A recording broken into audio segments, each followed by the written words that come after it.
এমন মজার ঘটনা, হযরত নূহ আলাইহিস সালামের কিস্তি যখন প্লাবনের মধ্যে ভাসতেছিল, মুফাসসিরিনে কেরাম বলেন ওই নূহ আলাইহিস সালামের কিস্তি প্রতিদিন 7 বার করে বাইতুল্লাহর উপরে ঘুরতো। সুবহানাল্লাহ। নৌকা, কাঠের নৌকা বাইতুল্লাহ চিনে। পৃথিবীর যত নবী রাসূল এসেছে সব নবী রাসূলরা প্রথম কেবলা আমাদের হলো বাইতুল মাকদিস। বাইতুল মুকাদ্দাসের দিকে ঘিরে সবাই নামাজ পড়ছে। আমাদের নবীজিও মক্কায় 13 বছর এবং মদিনায় গিয়ে 17 মাস বাইতুল মুকাদ্দাসের দিকে ঘুরে নামাজ পড়েছে। পরবর্তীতে আল্লাহ বাইতুল্লাহর দিকে মুখ ফিরিয়ে দিয়েছে আয়াত নাযিল করে। এখন ইহুদিরা বলে যে সবাই বাইতুল মাকদিসের দিকে কেবলা করলো, মুহাম্মদ এসে আবার কোন নিয়ম চালু করলো? ওদের কথায় কিন্তু যুক্তি আছে, মুক্তি নাই। কারণ আমরা যা কিছু করি সব কার জন্য? আল্লাহর জন্য। বাইতুল মাকদিস ফিলিস্তিনের যে মসজিদ, ওদের ধারণা হলো যে এটা তৈরি করেছে আপনার সুলাইমান আলাইহিস সালাম। সুলাইমান আলাইহিস সালামের পিতা দাউদ আলাইহিস সালাম, এরা হলো বাইতুল মাকদিস তৈরি করেছে। তার বহু বছর পরে ইব্রাহিম আলাইহিস সালাম এসে এই বাইতুল্লাহ নির্মাণ করেছে ইসমাইলকে সাথে নিয়ে। তাহলে তো বাইতুল মাকদিস আগে হওয়ার কথা। তাহলে ওরা বাইতুল্লাহকে নিয়ে এত পারাপারি করে কেন? বাইতুল মাকদিস তো আগে, ওরাই কথা বোঝাবার চায়। কিন্তু আমার নবীকে যখন প্রশ্ন করা হলো যে কোন মসজিদ আগে, পৃথিবীর মধ্যে কোন মসজিদ আগে, নবী বলে যে মসজিদুল হারাম, বাইতুল্লাহ এটা হলো আগে। বলে এরপরে কোন মসজিদ? বলে এরপরে হলো বাইতুল মাকদিস। বলে এই দুইটা তৈরির মধ্যে পার্থক্য কত বছর? নবীজি বলে দুইটার মাঝে 40 বছরের পার্থক্য আছে। সুবহানাল্লাহ।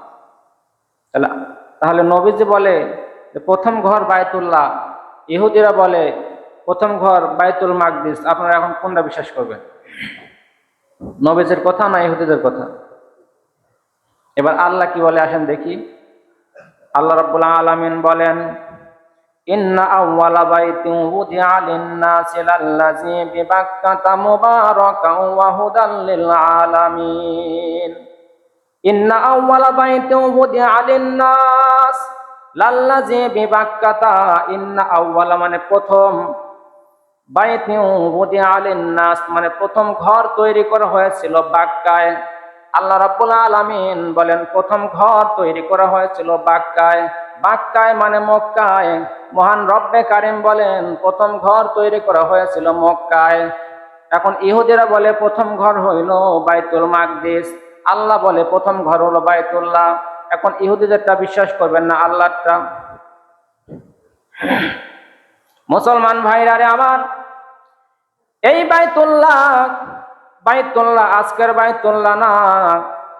আল্লাহ রাব্বুল আলামিন এই বাইতুল্লাহকে তৈরি করেছে এই জমিন সৃষ্টির আগে। আল্লাহ বাইতুল্লাহ তৈরি করেছে।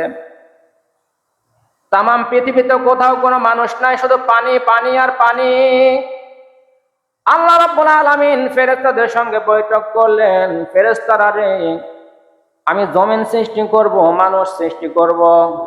আল্লাহ রাব্বুল আলামিন মানুষ সৃষ্টি করার পরিকল্পনা করলেন, কিন্তু মানুষেরা কেমন করে ওই পানির মধ্যে বসবাস করবে? তাদের তো জমিনটাকে প্রস্তুত করে দেওয়া লাগবে। আল্লাহ রাব্বুল আলামিন এই পানির উপরে ফেনা তৈরি হয়ে গেল। ফেনা বাড়তে বাড়তে ফেনা ঘন হইতে হইতে ফেনা শক্ত হয়ে গেল। আল্লাহর হুকুমে ওই ফেরেশতারা সর্বপ্রথম এই জমিনের ভিতরে বাইতুল্লাহর স্থান নির্বাচন করে দিলেন। সুবহানাল্লাহ। ওই ফেনার মাধ্যমে, শক্ত ফেনার মাধ্যমে, সেই ফেনার থেকে বাইতুল্লাহর স্থান ভিত্তিপ্রস্তর স্থাপন হয়ে গেল। এরপরে সেখান থেকে জমিন সৃষ্টি হলো। বিশাল লম্বা ইতিহাস। আল্লাহ আদম আলাইহিস সালামকে সৃষ্টি করে যখন আবার জমিনে তাকে ছেড়ে দিলেন, মা হাওয়া আলাইহিস সালাম পড়লেন কোথায়? জেদ্দায়। আর বাবা আদম আলাইহিস সালাম ভারতে, কেউ কেউ বলে শ্রীলঙ্কায়ও, বিভিন্ন মতভেদ আছে। দুইজন দুই জায়গায় পড়েছে। কেমন করে তারা এই জমিনে চলবে? কোনো মানুষ নাই, কোনো ঘর নাই, বাড়ি নাই। একজন ভারতে, আরেকজন জেদ্দায়। নারী ছাড়া পুরুষ চলতে পারে না। বাবা আদম আলাইহিস সালাম মা হাওয়া আলাইহিস সালামকে খুঁজতে খুঁজতে চলে গেল কোথায়? সৌদি আরবের দিকে চলে গেল। দুইজন যখন সামনাসামনি হয়ে গেল, আল্লাহ রাব্বুল আলামিনের কি কারিশমা! বর্তমানে যে আরাফাতের ময়দান, ওই আরাফাতের ময়দানে তারা দুইজন মিলিত হয়ে গেল। সুবহানাল্লাহ। তারই স্মরণে, তারই মহব্বতে আজকে তার সন্তানেরা সেখানে গিয়ে অবস্থান করে, আল্লাহর কাছে ক্ষমা চায়, আল্লাহর রহমতের জন্য আশা করে। আল্লাহ রাব্বুল আলামিন বললেন, আদম, আমার ঘর বানাও, ঘর বানাও, আমার ঘরে নামাজ পড়ো, আমার ঘরে তাওয়াফ করো। আদম আলাইহিস সালাম ঘর বানাইলেন। পৃথিবীর সর্বপ্রথম মানুষ হইল আদম, আর পৃথিবীর সর্বপ্রথম ঘর হইল বাইতুল্লাহ। সুবহানাল্লাহ। বলেন এখন বাইতুল মাকদিস না বাইতুল্লাহ? কোথায় বাইতুল মাকদিস? মানুষই তো নাই। মুসলমান ভাইরা রে আমার, বিশাল দীর্ঘ ইতিহাস। আদম আলাইহিস সালাম সর্বপ্রথম ঘর নির্মাণ করলেন, ভিত্তিপ্রস্তর স্থাপন করলেন। এরপরে যুগের আবর্তনে এই ঘর তার সন্তান শীস আলাইহিস সালাম এসে আবার সংস্কার করলেন। শীস আলাইহিস সালামের পরে হযরত নূহ আলাইহিস সালামের পাবনের সময় এই ঘরটাকে আল্লাহ আসমানে উঠায় নিলেন। কোন বর্ণনায় পাহাড়ের উপরে উঠায় নিলেন। ঘর নাই, ঘর নাই। সমস্ত প্লাবনের সময় ঘর বিলীন হয়ে গেছে, মরুর প্রান্তরের মধ্যে বিলীন হয়ে গেছে। বাইতুল্লাহ কোথাও আর দেখা যায় না।